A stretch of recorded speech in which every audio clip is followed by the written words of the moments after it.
Well, I'm sure you all can tell where this is going, but first, let's go clean the engine bay. Well, after a lot of soul searching, I've come to a conclusion. There's absolutely no more denying it. This engine bay is filthy. Let's go do something about that and get this thing all nice and clean and ready for the beginning of stage 1 of performance modifications to this thing.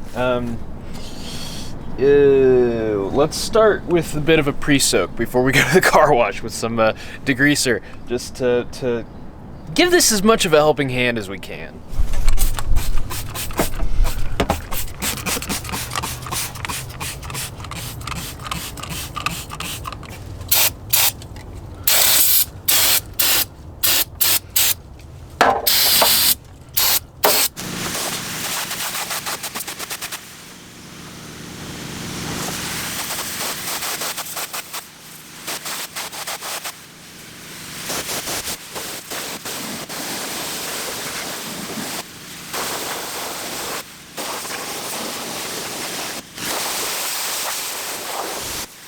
Well, that absolutely soaked my glasses and my camera. And I can read the comments now. Oh my gosh, why are you spraying the engine bay with a power washer wiring, blah, blah, blah. Okay, well, here's the thing. Engine bays get wet. If a pressure washer is enough to break something, that thing was broken already, in my mind. Now, what it can do is temporarily short some things out, so I'm going to give this a bit to stew, and that's one reason I like coming here, is because it's a hot pressure washer and the water evaporates really, really quickly. So the engine bay should dry itself out here within a couple of minutes, and then it'll be safe to start the car up, go get some delicious Taco Bell, and head home, and then we can see how it looks after it has a chance to dry.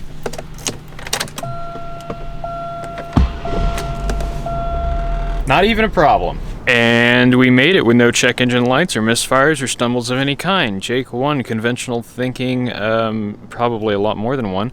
But look at that, you can actually see the valve cover now. You can see the fuel injectors there.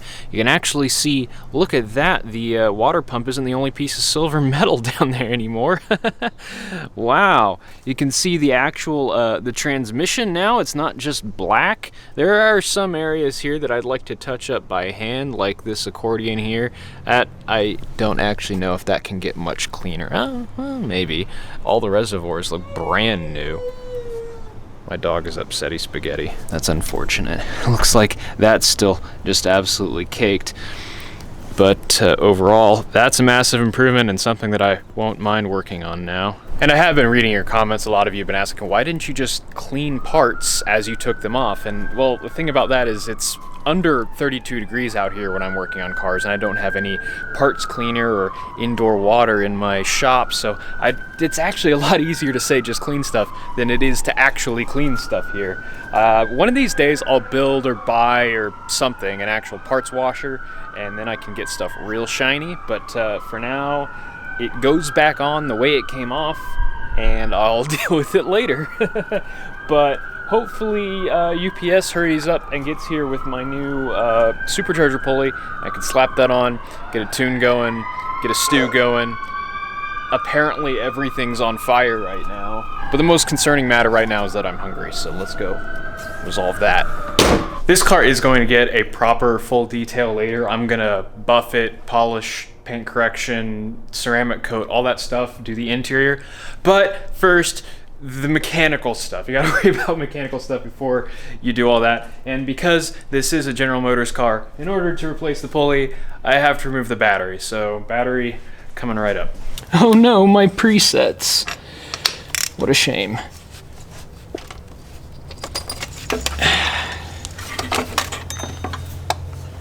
Oh crap.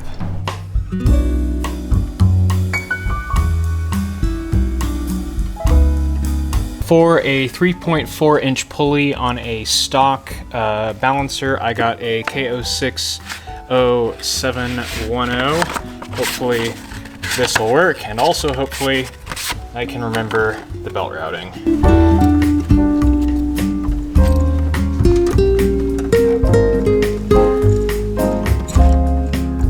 Dang. We'll see how that does. This is actually the stock belt. It's a 725, I think. I might want a 720.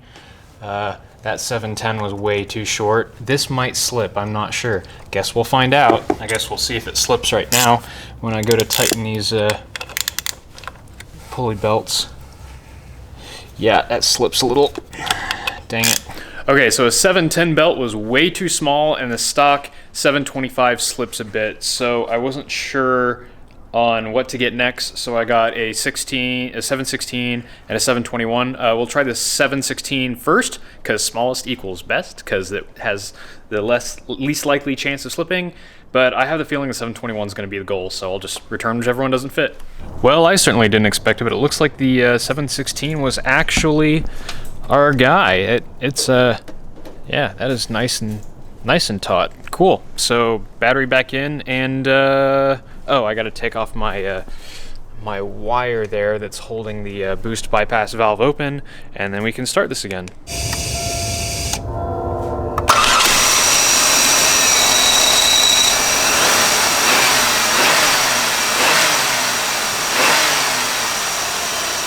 Okay, we're here in the Park Avenue after that first startup, and now we're going to flash a tune. I've got HP tuners on a laptop here. Then the tune I'm using was written mostly by my buddy Zeph, who's been helping me the whole way. What he sent me is pretty much just a transmission tune to make sure the trans stays in one piece. It adjusts line pressure, shift points, that sort of stuff. I don't know anything about automatic transmission tuning, so I left that part to him. What I've got here is just the engine part that I'm worrying about. So I have no supporting mods yet for this pulley, so what I've done is I pulled a ton of spark out, and even more spark when the ECU decides that it is running too low of an octane, which it probably will. And what I've also done is I've changed the fuel enrichment. Since boost is going to come on sooner, I lowered the throttle position and RPM thresholds for fuel enrichment. So we are going to write calibration. This should take 30 to 60 seconds.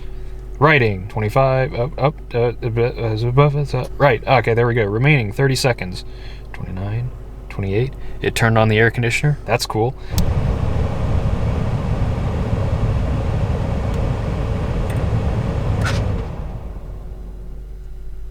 Okay, that says write completed.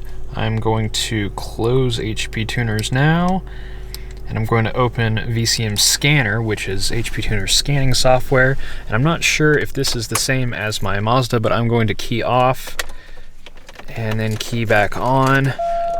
Power cycle the ECU before I start it with the new tune. Hey, look at that, it runs.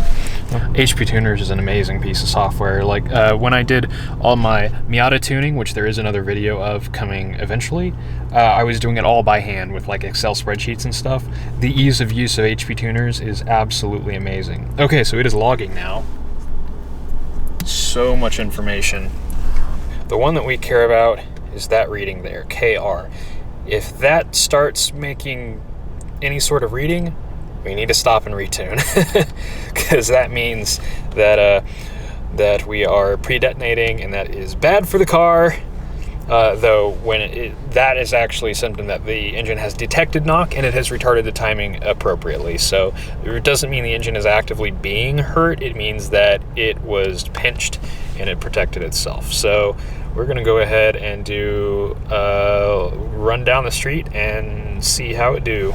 Okay, just got done with a little test drive. Looks like we were making about 9 pounds of boost. It got up to like 23-ish PSI, and right now with the key on and the engine off, the absolute pressure is 13.8. That's just the barometric pressure in this area, and the difference between those two is how much boost you're making. So about 14 PSI to 23 PSI, 22, 23 PSI, so 9 or 10 pounds of boost. Timing at Watt was down around 3 to 4 degrees of advance, so, and there was absolutely no knock retard whatsoever, so I think I can put just a little bit more timing back into it. Overall, it seems to be running amazing, considering that it's on 91 octane with this sort of a pulley on here. I'm a bit suspicious. It is nice and cold out here, which is good for boost.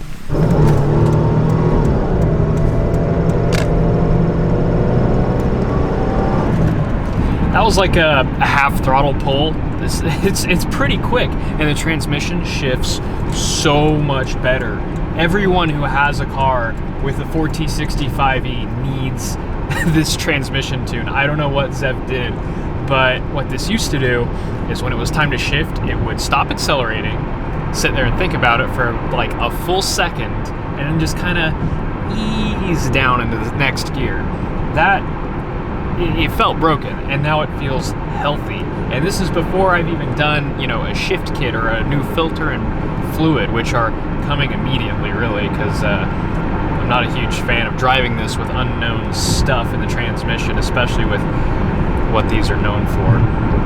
But overall, no knock retard, decent timing. Our long-term fuel trim is 0.8%. It's pretty solid, other than the out of balance wheel that's shaking me to death. Fuel economy average is 12.4 miles per gallon. That sounds about right. Oh, it says the fuel range is 146. We're not going to run that out tonight. You know what boosted cars like? E85. But to get E85 in a car, first you have to get all the gas out. So off came the return line, on came a plastic hose, and into a gallon jug it goes, and then I'll empty that jug into the hybrid when it gets full. I guess we'll just go until the low fuel light comes on, and then at that point I'll throw a full gallon in the trunk so that I have it in case I run out, and we go put E85 in this and flash it over to the E85 tune that I totally have.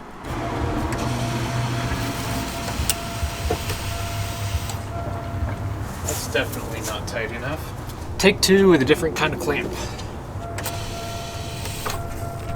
Found a much shorter length of hose that's a more appropriate size. Yeah, let's see how this goes.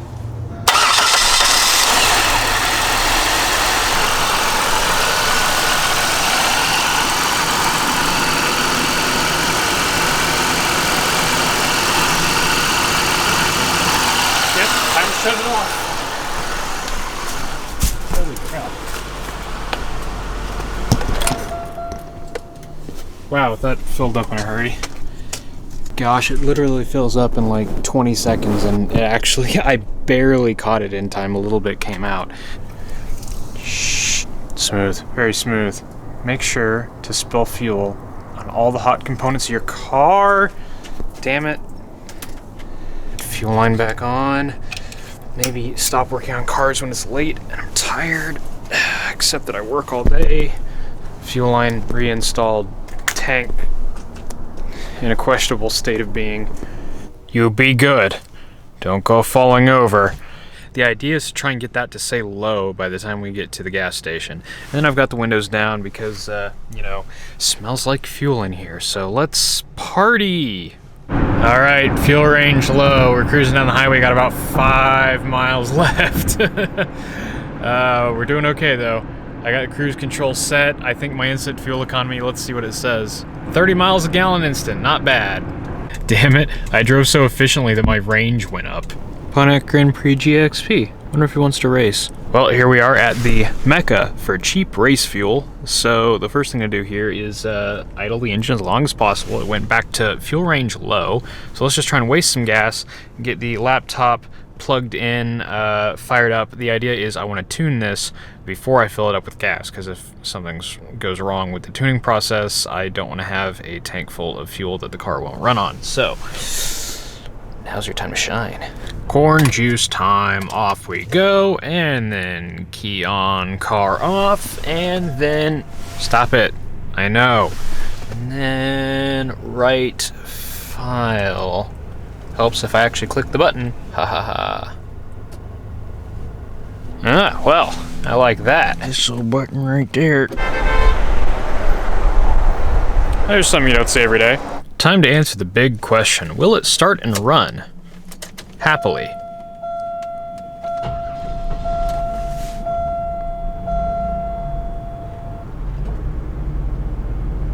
Yep.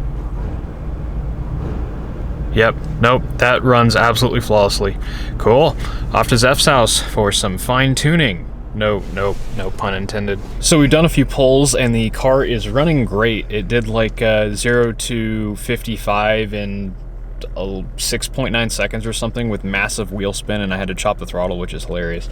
But we are noticing that it is running lean at about 80% injector duty cycle or something like that, which means we're not running out of injector, we are running out of fuel pumps. So we did some, well, I didn't do any, I can't do math for crap. Zeph did some math, calculating, you know, the size of the injectors with their duty cycle, with fuel flow rates and whatnot. and it seems like the pump is a bit wrong. So we compared those numbers to what the stock supercharged pump makes, and it's like massively off. So we were thinking maybe it's a weak pump. Then we compared it to what the fuel pump in the naturally aspirated cars make, and the numbers were dead on. And then we did the math backwards to check it, and yeah, right where a naturally aspirated car's stock fuel pump would start running out seems to be where this is running out. So someone at some point went, hey, let's put a new fuel pump in here. Needs a new fuel pump. Here's a fuel pump. It's for an 03 Park Avenue. And it's a lot cheaper than all the other ones for some reason. At least that's the theory. Or they might even put a junkyard pump in it. Ew. Now the pump has to come out. Other than that, things are promising. Car's freaking quick. So because we can't buy a fuel pump locally, we're harvesting one from a Bonneville. I just had to climb through the back seat to get into the trunk and pull the latch because the key was not working in the trunk lock cylinder.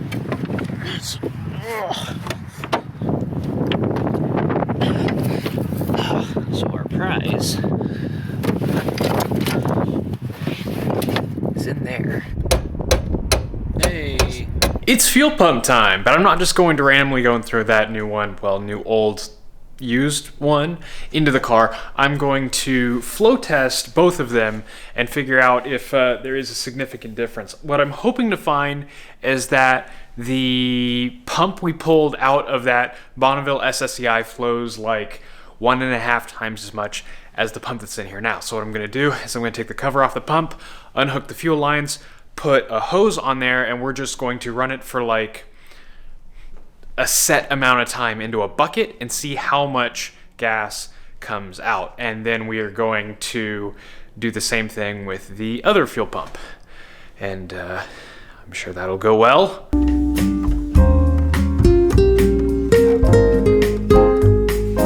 Got that retaining ring off. That was an absolute pain, but now I can lift this up and see well enough to actually get my very uncooperative alligator clips on here. Okay, that is hooked up the right way. I will now get my stopwatch ready. Go.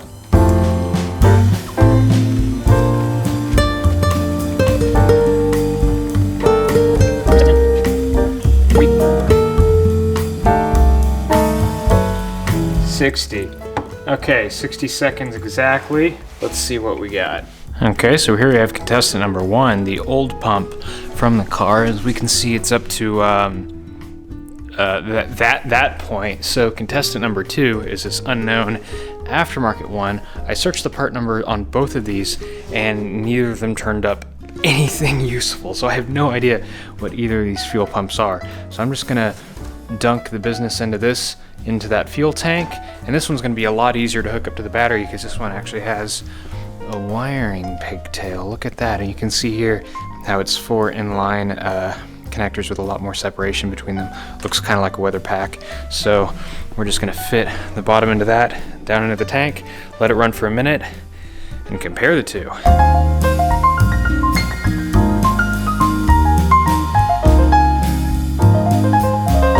60 seconds on the clock, and go.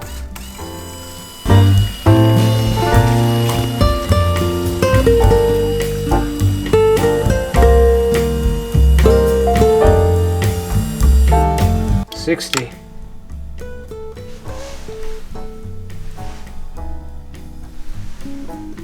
Both of them appear to have pumped identical amounts. So what conclusion can I draw from this? Well, annoyingly, not much. This is pretty much the worst outcome because I don't know if those are both working as intended and that's the amount that they're supposed to flow, or if they're both broken or both wrong. I mean, that one's aftermarket, so it could very well be intended for a naturally aspirated car. I don't know. And none of the part numbers on either of them lead me to anything, so I really don't know. I guess the solution here is to buy a fuel pump, and then I will know. So, unfortunately, that pretty much does it for this episode. I'm stuck there. I was really hoping that this new fuel pump, or this new old used fuel pump, would be the ticket and I could just throw it in here and the car would have fuel all the way to Redline, but apparently that's just not how it's gonna go. So now I get to wait for shipping. Yay! Thanks for watching.